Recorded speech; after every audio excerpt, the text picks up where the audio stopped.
Abantu benshi ntabwo basobanukiwe impamvu Yesu yadusabye kujya dusenga twiherereye ndetse tukanafasha abantu cyangwa se tukagira ubuntu twiherereye. Yaravuze muri Matayo 6 ngo ntimukabikore nk'indyarya, ibyo byose uko ari bibiri.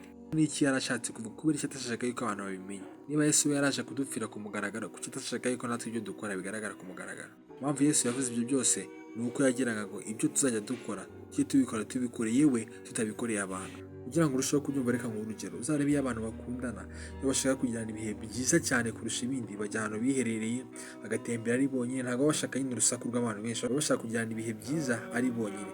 Icyo ni cyo Yesu yarashatse kuvuga. Niba ushaka kugirana ibihe byiza n'Imana yawe, bikore we n'Imana yawe gusa, nta bandi bantu bahari, nta bandi bantu mukora. Nujya gusenga ujye mu cyumba cyawe wihererane n'Imana yawe, kuko Imana iragukunda ku buryo yifuza kugirana ibihe nawe utari mu rusaku rw'abantu, ahubwo ari wowe nayo gusa mwenyine. Ndetse nunafasha ufashe udakurikije abantu cyangwa se uri kurebera ku bantu, ahubwo ufashe uvuga ati papa ni wowe wenyine urimo kubireba, ibi mbikoreye wowe njye nawe. Hanyuma asoreza ako kantu keza avuga ngo so mu ijuru ureba ibyo ahiherereye azakugororera. Icyo Imana ishaka ni uko tugerana mu bantu bacu wihariye nayo, tutari mu rusaku rw'isi. Shalom.